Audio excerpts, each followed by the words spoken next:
Pardon, už ideme.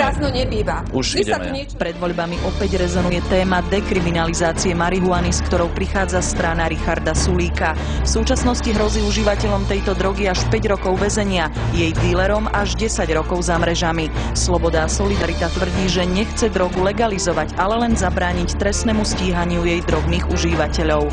Kým niektorí politici z radou Smeru aj SDKU sú ochotní na túto tému diskutovať, konzervatívne strany akúkoľvek liberalizáciu v otázke užívania drog tvrdo odmietajú. No, ono to naozaj, ten pojem niekedy vyvoláva rôzne pocity, takže možno na úvod, pán Sulík, 2-3 vetami by ste mohli povedať, že o čo vám vlastne ide, lebo sa tam miešajú viaceré pojmy, dekriminalizácia, legalizácia a tak ďalej a tak ďalej. Čiže... Áno. V podstate ide nám o to, paragraf 171 trestného zákonníka, kto neoprávnene prechováva pre vlastnú potrebu omamnú látku, potrestá sa odňatím slobody až na 3 roky.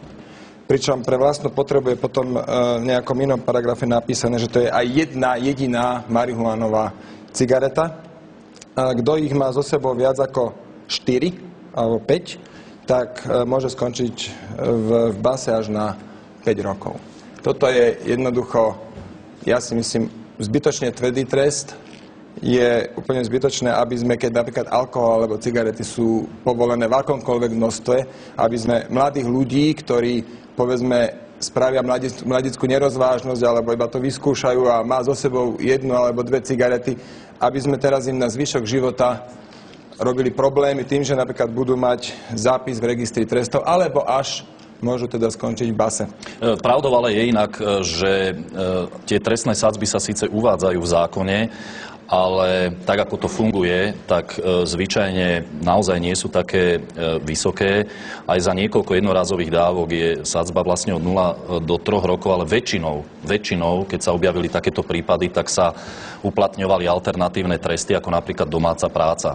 Čiže treba povedať, že tu naozaj nedochádza k tomu, že by masovo boli odsudzovaní mladí ľudia za to, že sa u nich našla marihuana. Skôr je potom otázka, že prečo takýto paragraf musíme v trestnom zákone mať. Aha, čiže chcete len, aby to tak jasne bolo uvedené. My vlastne tých ľudí práve týmto kriminalizujeme. Aj tak to veľa ľudí robí. No v registri trestov to majú, to je pravda. Veľa ľudí to robí, zápis v registri trestov majú aj tak. A práve to je to, že my ich kriminalizujeme kvôli v dnešnej dobe, kvôli veci, ktorá nie je nejak, že mimoriadne spoločensky škodlivá alebo nepácha zlo voči celému svojmu okoliu, keď on má 1-2 cigarety. Samozrejme, vravíme, že dílerov treba naďalej postihovať. My nie sme za to, aby sa marihuana legalizovala. My len nechceme robiť problémy mladým ľuďom kvôli bagatelu. Dobre, ale zase si povedzme na rovinu, ale to sa opýtam potom najskôr reakcia pani Belousovej.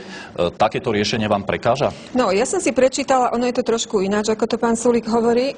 Bod 93 vášho volebného programu, kde hovoríte o dekriminalizácii používania marihuany. Najprv hovoríte o tom, mali by ste to vedieť naspamäť, pán predseda, nehľadajte. Všetkých 120 bodov naspamäť, ale samozrejme, však ich napíšete, že ich máte v hlave. Tak navrhujete nebrániť sa dovozu, výrobe a predaju liečiv, teda ak je tam účinná látka z marihuany.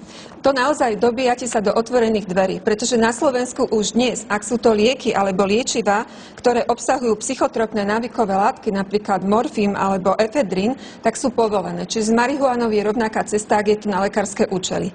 Ale vy hovoríte o tom, že malo by byť ako povolené držba, pestovanie marihuany dospelou osobou a legalizovať to pre vlastné účely a legalizovať používanie marihuany, jej podávanie inej dospelej osobe v súkromí alebo súkromí iného s jej súhlasom. No ako chcete toto zabezpečiť, že to nie je dealer, ktorý to predáva, to chcete pri každom, ktorý si hulí, postaviť policajta, aby ich kontroloval? Nie. Preto ja hovorím, že legalizácia rovná sa dekriminalizácia, nezodpovedné správanie politika, ktorý chce takto chytať hlasy mladých voličov. Ja som čítala výpovede tých, ktorí fajčili marihuanu. Veľmi citlivý prípad manželov, ktorí sa nakoniec dostali k viere a Bohu a tým sa zbavili drogovej závislosti a hovorí ten chlapec alebo 40-ročný muž, nepovolujte marihuanu. Začal som marihuanou, skončil som na tvrdých drogách.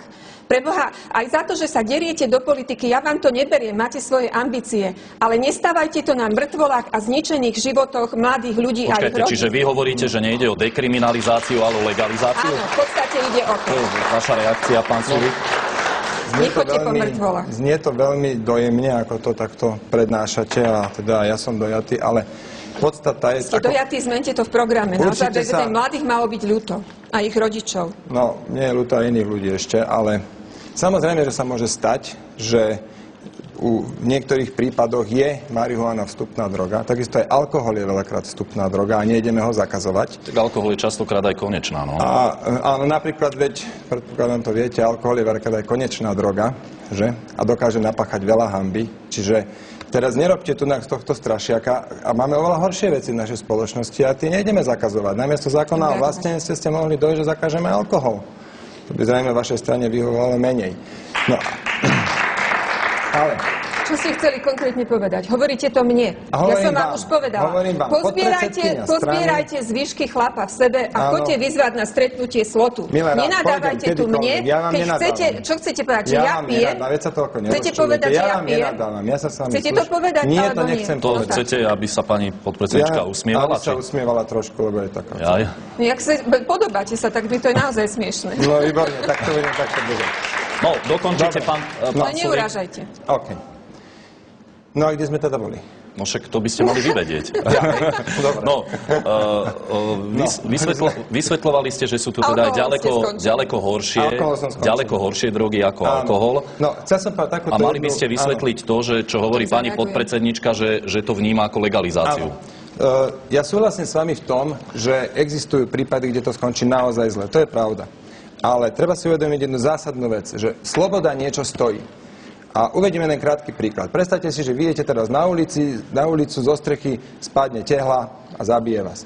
Nebude predsa nikto predkladať zákon, že musíme všetci chodiť peši v helmách, lebo stal sa jeden jediný prípad. Stávajú sa prípady, sú to veľmi nešťastné osudy, ja súhlasím s vami, ale skrátka sloboda niečo stojí a terorizovať kvôli, alebo obmedzovať a kriminalizovať najmä kvôli tomu veľké časti obyvateľstva, že nejaká časť z nich skončí zle, toto práve nepokladáme za správne.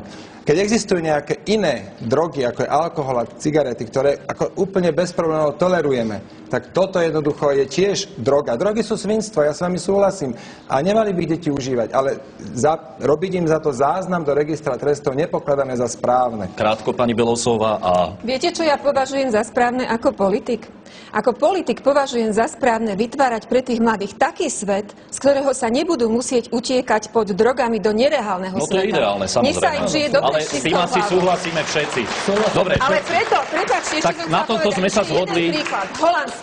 Holandsko bola krajina meka všetkých, ktorí chceli huliť. Viete, k čomu šli po tých rokoch? Že teraz obmedzujú používanie marihuany. Dokonca zatvárajú bary, kde sa mohlo voľne fajčiť. Len to je trošku iné, lebo tam je legálne aj užívanie, dokonca sú tam podniky špeciálne, kde vám predávajú marihuanu. A teraz zistili, čo na seba uplietli. Áno, to máte úplnú pravdu a objavujú sa tam názory. My ideme zasa stúpať na hrable, nad ktorých si 5 razy niekto rozbil hlavu. Nie, my ideme spraviť to, čo spravili Češi. Dúfam, že nejdeme to urobiť. No ale nie, toto ani nie je v návrhu, to, čo je v Holandsku. To len chcem povedať, aby sme si ako neplietli zasa veci. Nie, ale o tých Čechov, mali ste na mysli teraz, vy ste reagovali na tých Čechov, predpokladám. Nie, Holandsko. Ja len vysvetlím, že Holandsko je iný prípad, čiže vy chcete ako v Čechách.